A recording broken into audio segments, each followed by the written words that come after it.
Hi everyone, this is Bella from Unlock Your Design, and it's time for the Jenga horoscope for January 12th. In front of you, the astrological chart that has all the astrological signs in the wheel and also all the gene keys on the inside. You see the blue triangle. We have this Earth trine with Capricorn, Virgo, and Taurus. The moon is in the code ring of alchemy here in gate 47 and then in gate 6. The codon ring of alchemy has to do with working deep into the body. The 47 has to do with karma and transmutation of that karma. Whatever is an oppression inside of us, how can we bring that up to the surface and work through it?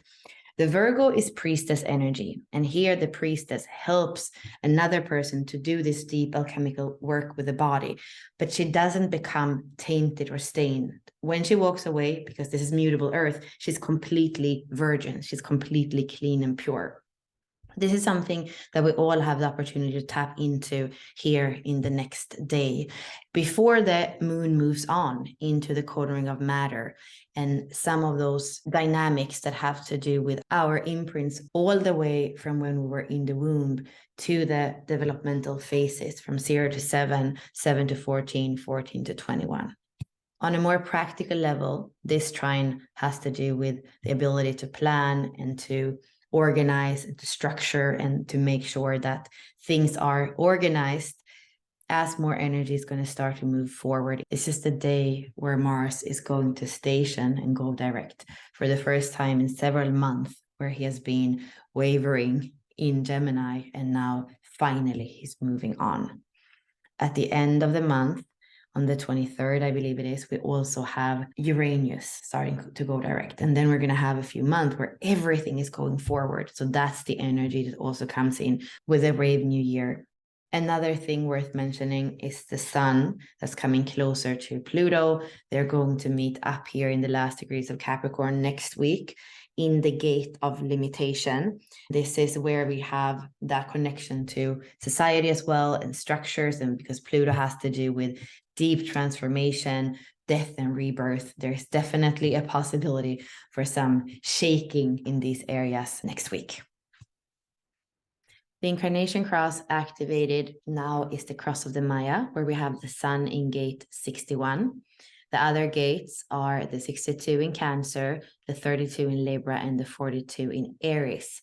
People that are born under this cross have the internal pressure to know why, and that's the collective energy that's activated right now. This is also the energy that has driven us to explore things. For example, other continents, overseas, outer space, even the whole universe where we're going now. And at the same time, it's about inner exploration and inner truth. And from that place of inner knowing and truth, we have a connection to the great mystery or to God. And in human design, we call the 61 the gate of mystery, which is this energy or pressure to know why. The 62 on the other side is the gate of small details. It's the gate of putting names of things so that we can analyze them. And then we have the 42, which is the gate of growth.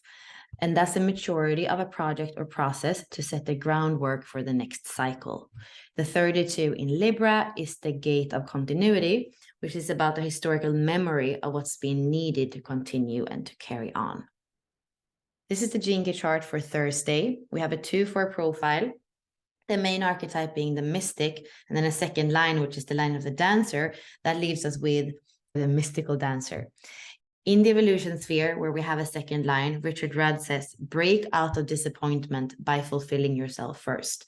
That's a really good recommendation for this day. When you are not in ease, not in naturalness, not happy in yourself, when you go out in the world, that's also what's going to be reflected back to you. And that's accentuated on a day where the second line is activated. This means that you can allow yourself to be a hermit. That's the keynote in human design for the second line. Be a hermit. You don't have to dance with everyone. When the person that you really want to dance with knocks on the door, then you can go out. And then you do that from a place that you're already good in yourself. You're already fulfilled. And it's so worth it to go and dance. And that's what we're going to get to see more of yourself, learn more about yourself. The second line is unaware of itself. So it's really through that relationship, that reflection in the other, that it becomes more aware of itself. The theme of disappointment in the second line is accentuated by the fact that we have the 42 and the expectations activated in the purpose. When we have expectations, especially on the other, it very often ends up in disappointment or some kind of interference or projection. So important when it comes to the radiance and the purpose in the fourth line here, it is coming back to our own breath, making sure that we are with people that we love being around, but it's not about us wanting them to be a certain way or expecting something from them or feeling like they are failing, living up to what we want them to be. It's much more just, again, the 2-4 profile, the naturalness, the ease of being around others, where we can feel that we're ourselves, that we feel relaxed in the body, that we feel that we can expand, that we can breathe. With the attraction sphere in a Cancer activation, it's definitely possible that we are going to feel some nurturing with the other. And we have the keynote in the beginning of the day of sensuality, which is always nice. Like we said before, in the astrological chart, we have Mars, which is the EQ sphere, that is stationing direct. So I feel that there can be some emotions that are starting to move here as well with the Cancer attraction and Mars starting to move in the EQ sphere. There is a second line theme here on the pathway of realization, which is between the SQ and the core. That goes back to this possible projection on the other, disappointment with the other, feeling like it's not a true relationship, not a true merging. With the 32 and the 12, we might feel that we are failing, or again, project on the other that they are failing. And there can be also some vanity of not wanting to look at our own part in it. So just being aware of those second line themes that are very strong this day, both in the outer activations and also on the inner planes of the design, Venus and Mars that we have in the SQ and in the vocation. From a human design perspective, we have 2 channels that are activated still, the 61, the 24, and the 49 and the 19.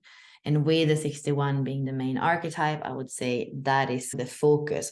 But again, with everything I already said, be careful to not push your principles, your values, your need too hard on the other, because that usually doesn't create more connection. It's usually the opposite.